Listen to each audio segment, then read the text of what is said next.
नमस्कार साथियों, स्वागत है आपके अपने ओपिनियन जस्टर यूट्यूब चैनल पर। आज की इस खास वीडियो में हम बात करने वाले हैं 8वें वेतन आयोग की सबसे बड़ी अपडेट की।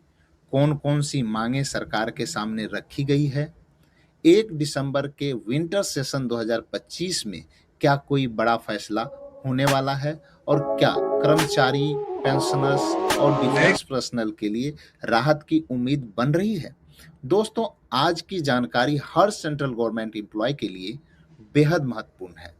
तो वीडियो को पूरा जरूर देखें क्योंकि आगे हम बताएंगे कि 8 बड़ी मांगें, उसका असर और आगे की संभावनाएं।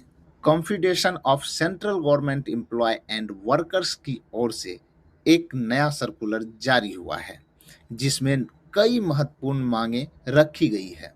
चलिए इन्हें एक एक करके समझते हैं। 8 बड़ी मांगें जो सरकार से की गई है उसमें से पहला है 8वें वेतन आयोग के टर्म ऑफ रेफरेंस में पेंशन रिवीजन शामिल किया जाए। कर्मचारी की पहली बड़ी मांग है 8वें वेतन आयोग के टर्म ऑफ रेफरेंस में पेंशन रिवीजन को स्पष्ट रूप से जोड़ा जाए। दूसरा, सुप्रीम कोर्ट के आदेश के अनुसार पेंशन तय करते समय रिटायरमेंट डेट का भेदभाव खत्म किया जाए, यानी किसी दो पेंशनर्स में उसका रिटायरमेंट साल देखकर अंतर ना किया जाए। तीसरा, सैलरी और डियरनेस रिलीफ को पेंशन के साथ मर्ज करने की मांग। कर्मचारी चाहते हैं कि सैलरी और डीआर का एक समान मर्ज किया जाए ताकि बेसिक और पेंशन दोनों में समान रूप से लाभ मिले। चौथा, 20% अंतरिम रिलीफ लागू किया जाए। जब तक 8वें वेतन आयोग पूरी तरह लागू नहीं होता तब तक 20% अंतरिम राहत देने की मांग की गई है। पांचवा, कोविड काल में 18 महीने के डीए फ्रीज को जारी किया जाए। कोविड के दौरान जो 18 महीने का डीए रोका गया था उसे जारी करने की मांग फिर से की गई है।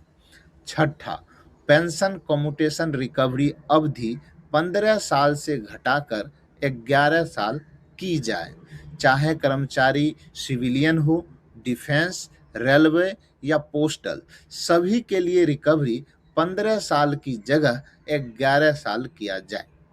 सातवां, एनपीएस खत्म कर फिर से ओपीएस लागू किया जाए। बड़ी और पुरानी मांग एनपीएस हटाओ, ओपीएस लागू करो को फिर से जोरदार तरीके से उठाया गया है। आठवां, कंपनसेट अपॉइंटमेंट पर लगी 5% की सेलिंग हटाई जाए। सभी पात्र परिवारों को कंपनसेट अपॉइंटमेंट देने की मांग रखी गई है। क्या 1 दिसंबर 2025 को विंटर सेशन में बड़ा फैसला संभव है? अब बड़ा सवाल, क्या सरकार इन मांगों को मानने जा रही है? कॉन्फेडरेशन की ओर से यह अपील की गई है कि सभी राज्यों में यूनाइटेड इन मुद्दों को जोरदार तरीके से उठाए, कर्मचारी व पेंशनर्स तक पहुंचाए और दिसंबर 2025 तक एक देशव्यापी मूवमेंट तैयार किया जाए। सरकार की ओर से अभी तक कोई ठोस जवाब नहीं आया है, इसलिए कर्मचारियों की संस्थाएं अब सक्रिय आंदोलन के मूड में है। दोस्तों, ये था 8वें वेतन आयोग से जुड़ा ताज़ा अपडेट।